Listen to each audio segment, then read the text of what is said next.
One more lesson on Bible reality, the way things really are. On this video, I want to tell you about my latest published book, and again, it's another book on Calvinism, and it is called The Unbelievable Delusions of the Infamous John Calvin.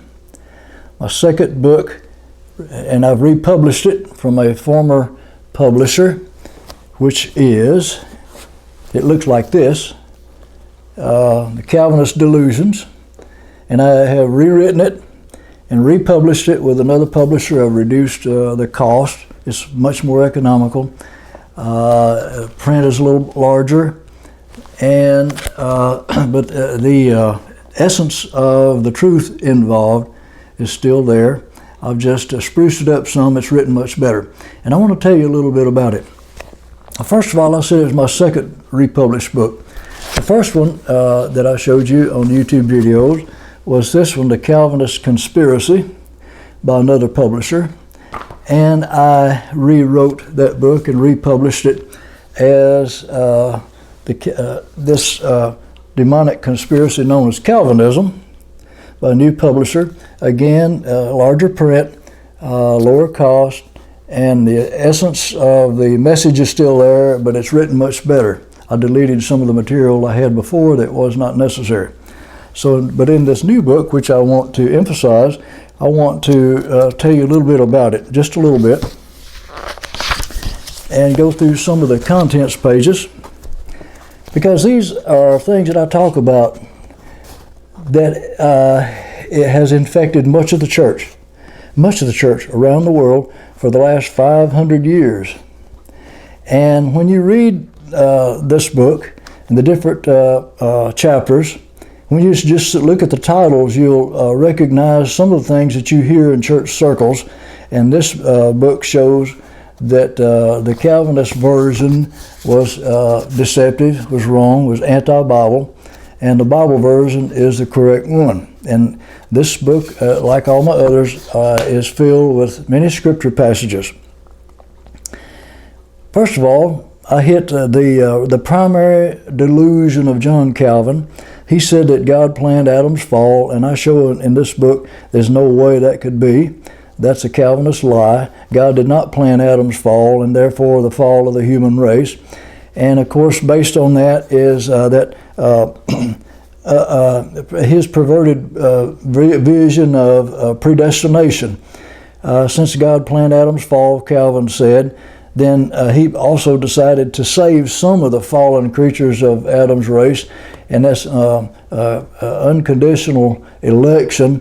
God arbitrarily chose to save some people and arbitrarily chose others to go to hell. God's choice, not theirs, not based on their decisions or personality or anything. That's all a lie, and I deal with all that in this book. And secret counsel. The only way Calvin could get away with a lot of his lies was to appeal to God's so-called secret counsel, which you can't find his version of that anywhere in the Bible.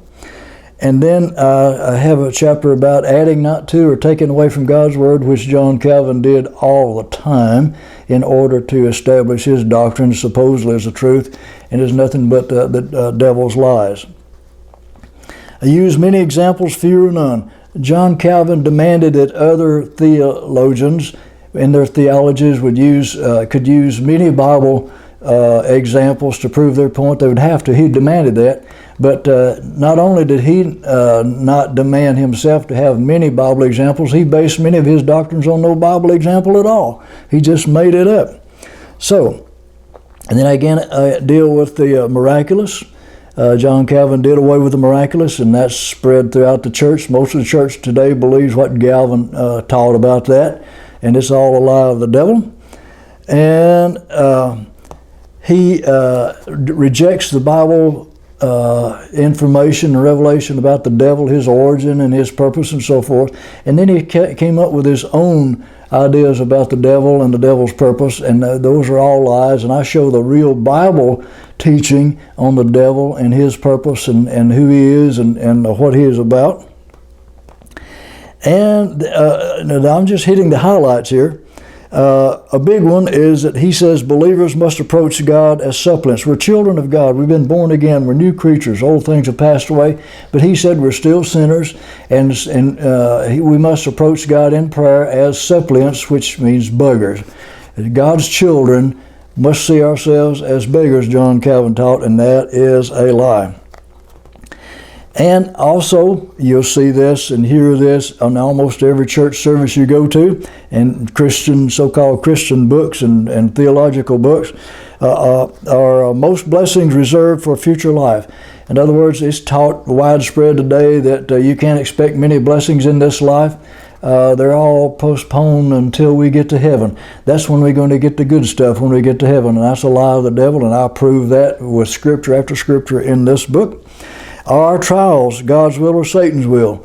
John Calvin said God sends trials to us our way, and that's a lie. And I prove that from through the scriptures, scripture after scripture. This book is filled with scriptures. John Calvin based his theology on the opposite of scripture, wherever he got it. And are our sins just covered or taken away? John Calvin basically taught that our sins were not taken away, they were just covered up by the blood of Jesus, but the Bible teaches opposite.